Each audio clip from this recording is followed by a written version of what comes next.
Hey y'all, this is Christelle. Welcome back to my channel, my little slice of YouTube. This is a channel I talk about book stuff, I talk about stitchy stuff, and who knows what else sometimes. But today is just a quick book chat. I'm gonna do a book haul. I'm hoping this will be my last one for a little while, because your girl needs to calm down. Your girl needs to calm down.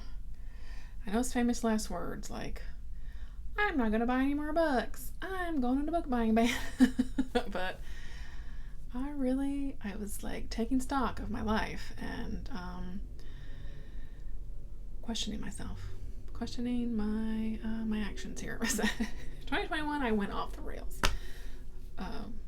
of just buying stuff. So, big goal for 2022 is to not buy so much. Just chill out. So I look at this stack, I'm like, oh God, I have nowhere to put them. I have 4 bookshelves and they're all crammed. That's fine, but it's fine. So let's dig through some new things that have come into my house and talk about it. Sarah Pinsker's We Are Satellites. I'm very excited about this. This is a science fiction, kind of a more soft sci-fi. Who put this on my radar? Scott over at Book Invasion, maybe? I think it has something to do with like implant, like you put people, there's a technology where you can like implant things in your brain that help you multitask.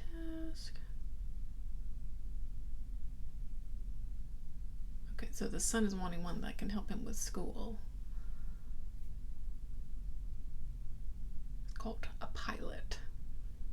Anyway, I don't know. It just seems cool because I'm sure, I think there's sort of commentary of like not everyone can get a pilot, access to technology, and then it becomes a have and have not kind of thing. Anyway, sounds really great. I've been wanting to read Sarah Pinsker. This is my second book I own by hers that I have not read yet. So this one I found, I think maybe at a thrift store. I'm not sure. Bastard Out of Carolina by Dorothy Allison. Why have I not read this book yet? This book is, I think, gosh, considered a modern classic by now. It came out in the 90s. Let's look really quickly. 1992, yes. So I think this is a hard read. So Dorothy Allison is definitely a Southern writer. A lot of her stories are set in the South, and she's definitely someone that's been on my radar, but I don't know why. I just don't know why. And we focus on this little girl who thinks a bastard, and I think just sort of slice of life. I think it's a tough read, but I'm ready for it. I've also picked up Nova by Samuel R. Delany because I want to read more Samuel R. Delany. And this is science fiction. Features a space opera 1,000 years from now among the stars of the Pleiades to the sons of the outer colonies, Captain Lork von Ray and the starship for transuranic element, which is a power source for the glittering tomorrow. Okay. Space opera, traveling, crew. I'm down. He's just someone I want to read more of. Found it, bought it. Same kind of with this one. I've never read Brave New World by Aldous Huxley, so figured I should remedy that. So this has both Brave New World and the Brave New World Revisited. This handsome devil. So this was published in 1932. His vision of the future, a world utterly transformed. Yeah, looking forward to that. Someday. Some year. I bought Rebel Sisters by Tochi Onyebuchi. Have I read War Girls yet? No. I've not. That was actually on my list to read this year, and I didn't make it. That's okay, because now I have book 2 in this series. I think this is a YA series. I don't read tons of YA, but this, so here's War Girls. The moment I saw that cover, I had to have it.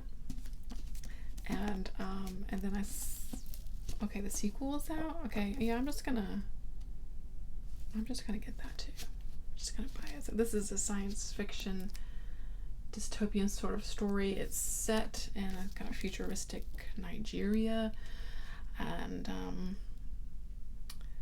in the first book, I know, I don't know if you can really tell, but you see how she has sort of like bionic type limbs. So I think some of the soldiers that are part of this war, the Biafran War, have these sort of cybernetic limbs and things like that. So this cover, look at this little like glimpse of like, I don't know if that is that like a settlement or I don't know. Gosh, okay, I gotta read that. I guess I was in a sci-fi mood because I also picked up Robert Charles Wilson's Spin. There's another one of those books I've heard a lot about. It's sort of, been on a lot of people's top list of, science fiction. And yeah, I just want to read it. I think this is another space opera. Maybe? Let me think. No, this is not space opera. This is when, okay, yeah, the world, let's see, let me find out what it is here. I think the Earth's spin slows down or speeds up.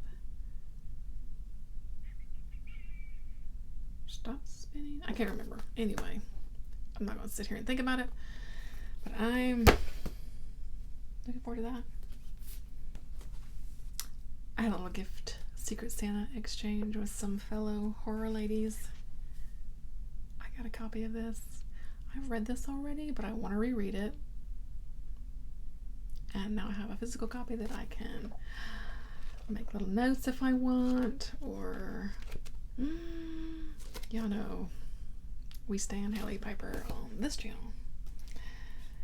I left the second book downstairs, but I'll show it in my next weekly wrap up because I did start reading it. But I reached out to Ronald Kelly because he was offering Seasons Creepings, the book Seasons Creepings, his like collection of Christmassy holiday horror. I was like, oh, I really need that. So it's like, I ordered right from him. You can send him a message on Instagram, and he'll send you the books right out. And I said, do you got any more copies of Fear? He's like, I got a couple more copies. So I said, send me one of those too. So I sent him money. He sent me books. Ronald Kelly is just so nice. I don't know. When you order from him, I mean, he signs it and draws in it and just leaves you a nice little note. And I am so excited to have this book. Of course, I've heard amazing things. He sent this. He signed that. This is probably going on my 2022 TBR for sure. Oh my gosh, I'm so excited. I'm so excited. I'm so glad that he has had this kind of resurgence of popularity, and because I had heard of him. I didn't, I read a little bit of horror, in like the 90s and stuff, but I didn't read his stuff, so I'm happy for him. I got my book of the month order in. A History of Wild Places by Shay Earnshaw. I don't remember what this one was about, why I picked it, but looks story about fairy tales, fear of the dark, losing yourself within the wilderness of your mind. That's probably why I picked this one. It sounds pretty cool. Really great cover, like a Rorschach test. But then it's got these sort of, I like anything set near a forest, right? I picked up a copy of my Dark Vanessa because I just wanted it for my shelf. I love this book, so I got one. I don't know if I could reread that. I don't know. I picked this up. I'll show it. In the Weeds, Around the World and Behind the Scenes with Anthony Bourdain by Tom Vitale. I'm going to give this to my husband for Christmas. But we were big Bourdain fans. We watched when he had the Travel Channel show, we watched the heck out of that, and we went to see him live one time. God, that was over 10 years ago now, probably, but he did, like, he came to town and, you know, just basically had a conversation with the audience about traveling and food and eating, and took some questions of those, and that was really fun. So I saw this. I thought he might actually like to read that. My husband's not a super big reader. He reads maybe 4 or 5 books a year kind of thing, but I thought that might actually be one that he is interested in, so I picked that one up. And we got a freebie book this year if you wanted to pick one of their book of the years, like nominees, Lord have mercy, words. And one of the nominees I had already had, but I didn't have Kristen Hanna's The Four Winds. I heard pretty good things about it. It's historical fiction, I think, takes place during the Dust Bowl era here in the U.S., which is very intriguing. So, I'm not gonna turn down a free book. Let's just be truthful with ourselves when it comes to that. Some thrift store finds. I remember when this one came out, Wild Game, My Mother, Her Lover, and Me by Adrian Brodier. This is a true story, I think. This was actually an arc that someone gave to the Goodwill, but I am pretty excited. So 14-year-old Adrian, her mother, I don't know, some dude comes along. I don't know.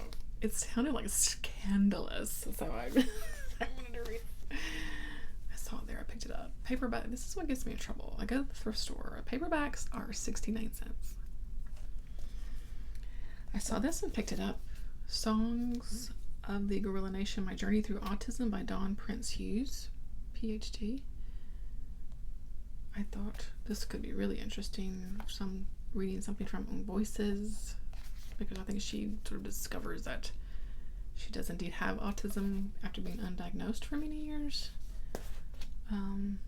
Yes. This was a book. I saw it, and I remember reading this when I was a kid. But I couldn't remember how much about it. It's The Chocolate War by Robert Cormer. Anyone remember reading this? When we were like kids, like middle grade kids. I know it was about like, you had to like, at the school had to like sell chocolate, you know, we all had to do like fundraisers and stuff. And I feel like this turns like quite vicious from what I remember. I don't remember, but I saw it. I was like, I'm picking that like up. I found Mr. Limoncello's Library. This is a middle grade book. It just sounded really cool. A book in a library. I mean,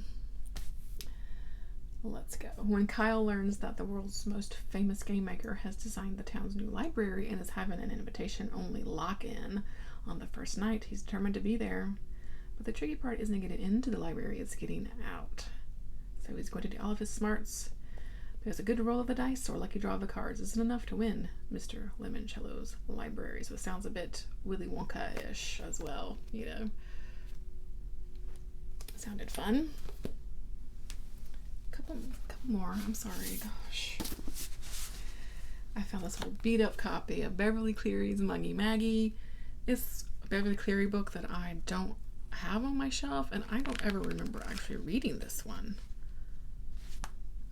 So that sounds fun. I don't recall this one at all. I read a lot of Beverly Cleary when I was a kid, but this one did not spark any memories.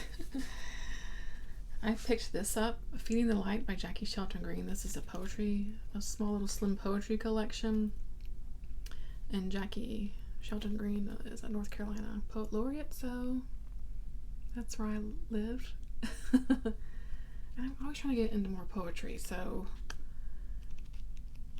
you know, give it a go. Let's see. Oh, and I left another book downstairs. Oh my god. But I got my Nightworms package. And we got this, The Savage Instinct by M.M. DeLuca. Okay, this one sounds great. England, 1873. Clara Blackstone has just been released from after 1 year in Hoxton, a private asylum for women possessed by madness. She has 2 goals: reunite with her husband and never return to the asylum. That's all I'm gonna read. It sounds great. I love this sort of historical spookiness. Yeah, that sounds great. And the cover is pretty fantastic. Yes, very excited. We also got a collection of Victorian spooky ghost stories, something like that, for the holidays. I left it downstairs so I could start reading it. Which I haven't started reading it yet, but that's it. I'm sure I picked up some ebooks, but we're not going to go there. That's it, guys. Ugh. Help me with the no buying books next year. Alrighty, friends, that's it. That's the books I have brought into my world the past few weeks or so. Thanks so much for watching. And let me know what you bought lately. Let me know. And I'll talk to you in the next one.